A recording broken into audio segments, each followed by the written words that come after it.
This is English shorthand dictation number 214 and the dictation speed is 140 words per minute.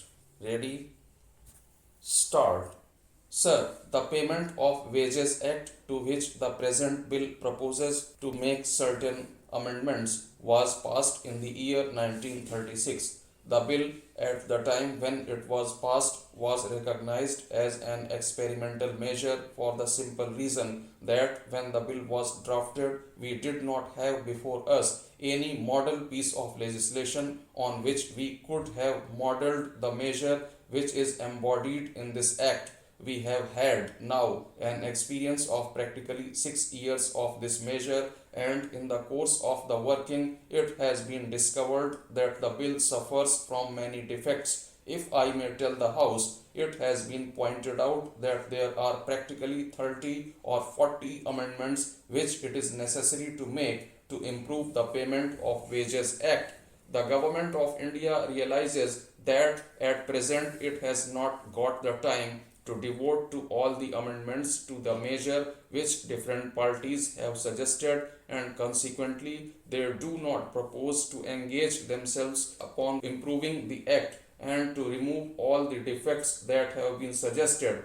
What the Government of India proposes to do through the present amending bill is to take certain defects which are of such administrative importance that unless and until those defects are removed, it will be difficult to administer the measure with the intention which lay behind the act when it was passed. Sir, Clause 2 of the bill seeks to make certain amendments in the definition of the word wages. I do not wish to waste the valuable time of the House by repeating the defects which different parties to the bill have suggested that they have found in the present definition of the word wages as it stands. But I might mention some important ones. It has been said in a judicial decision given by the Bombay High Court that the present definition of wages is so drafted that it is possible for a workman not only to claim wages which he has earned but also wages which might be called potential wages. Certainly, that was not the intention of the original measure.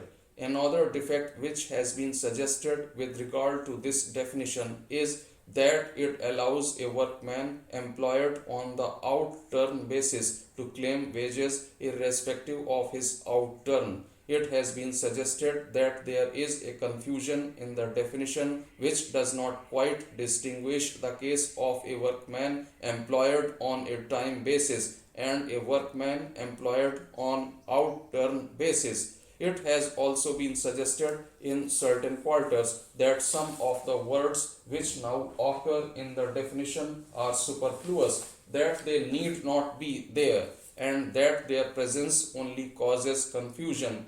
I might refer to the words any bonus or additional remuneration of the nature aforesaid which would be so payable.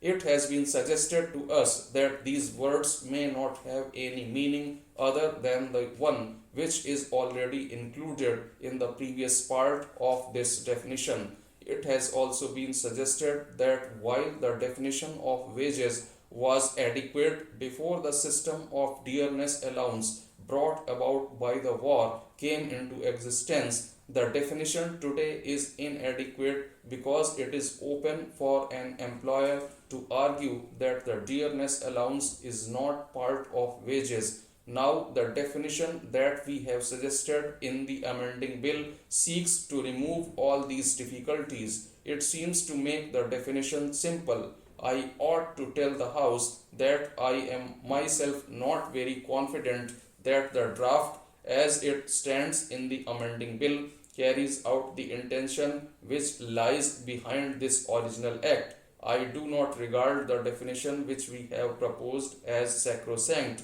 and if the members of the select committee are able to suggest a better one, I will certainly raise no objection to the further amendment of the definition as it now stands in the amending bill. Coming to clause 3, it is a clause which makes two amendments to the present section 5. As the honorable members will remember, section 5 is a section which prescribes the period during which wages must be paid. For the purpose of prescribing the period for the payment of wages, the section divides factories into two categories. In one category are placed factories which employ workmen whose number is less than 1000. In the second category are placed factories which employ more than 1000 employees.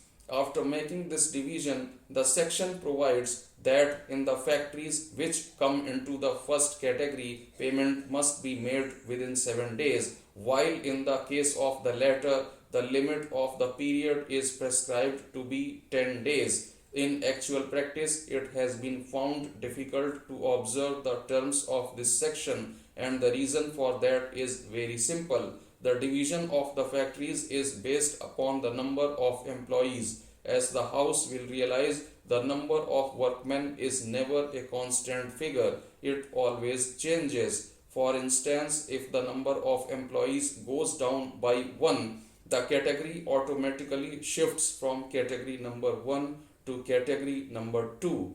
Similarly, if the number of employees is increased by 1, category number 2 goes into category number 1.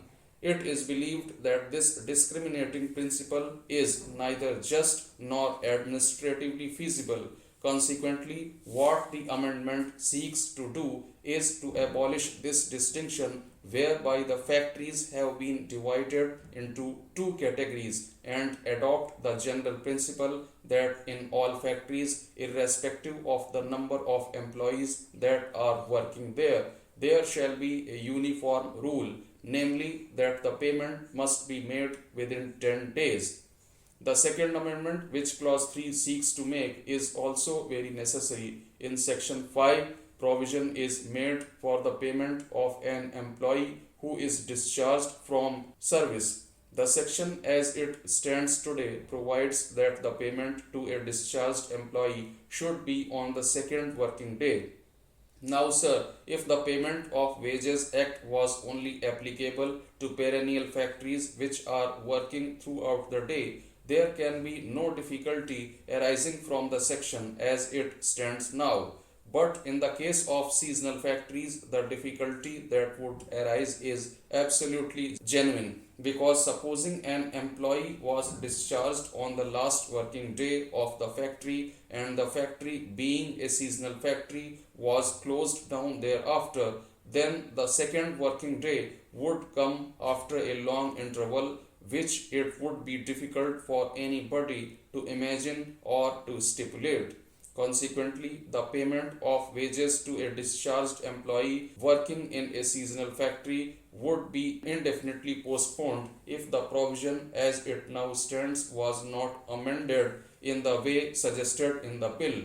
What we have therefore done by the amending bill is to take away the word working and substitute for the word second the word third, so that where the factory is a seasonal factory or where the factory is a perennial factory, every discharged workman will be paid on the 7th day and would not have to wait as he would have to in case the factory was seasonal factory and the act stood as it is now. Now I come to clause 4 of the bill. As honorable members will see, clause 4 proposes to make certain amendments in section 7 of this act. Section 7 is a section which lays down what deductions can be made from the wages of a workman. Honorable members will see presently that the section as it stands now does not cover all legitimate cases of deductions. I will draw the attention of honorable members to what are the omissions in the present act. For instance, the act as it stands now or the section of the act does not cover the case of an employee who has left his employment, taken his provident fund and his gratuity, and has lost the privileges which he would otherwise get if he had continued to be in service. It may be that for certain reasons he had to resort to the expedience of obtaining a discharge from service in order to get his provident fund and his gratuity to meet certain economic demands that may be very pressing upon him.